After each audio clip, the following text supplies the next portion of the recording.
বন্ধুরা এক্ষেত্রে কিন্তু বেঙ্গালুরুকে শ্রীকান্তিরাভা স্টেডিয়ামে 4-0 গোলে উড়িয়ে দিয়ে লিগ শিল্ডের রেসে কিন্তু আরও এক ধাপ এগিয়ে গেল মোহনবাগান দল। এবং বন্ধুরা ম্যানুয়াল ক্যাসকালানে যেভাবে কিন্তু কোচিংটা করিয়েছেন তাকে কিন্তু একটা স্যালুট দিতেই হয়।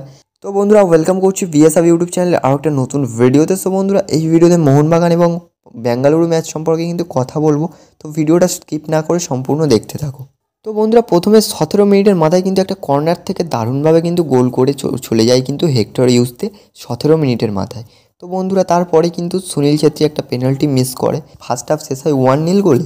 তো বন্ধুরা সেকেন্ড হাফে ফিরে এসে কিন্তু 51 মিনিটের মাথায় মনবীর সিং একটা আউটস্ট্যান্ডিং গোল করেন, কিন্তু এক্ষেত্রে জনি কাউকে এবং মনবীর সিংয়ের যুগলবন্দিতে কিন্তু এই গোলটা দারুণভাবে ইউটিলাইজ করেছে মনবীর সিং।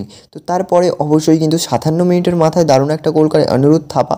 দিমিত্রি পেট্রাডস সেখানে শট না নিয়ে কিন্তু ডিরেক্ট তা অনিরুদ্ধ থাপাকে দিয়ে দিয়েছে এবং থাপা কিন্তু স্কোর করেছে। তো বন্ধুরা এরপরে অবশ্যই কিন্তু লাস্ট গোল আরমান্দো সাদিকু করেনি 60 মিনিটের মাথায়। তো মনবীর সিংয়ের পাস থেকে আরমান্দো সাদিকু একটা দারুণ গোল করে কিন্তু 4-0 গোলে লিড দিয়ে দেয় এবং তারপরে কিন্তু সুযোগ পেয়েছিল বাট ইউটিলাইজ করতে পারেনি।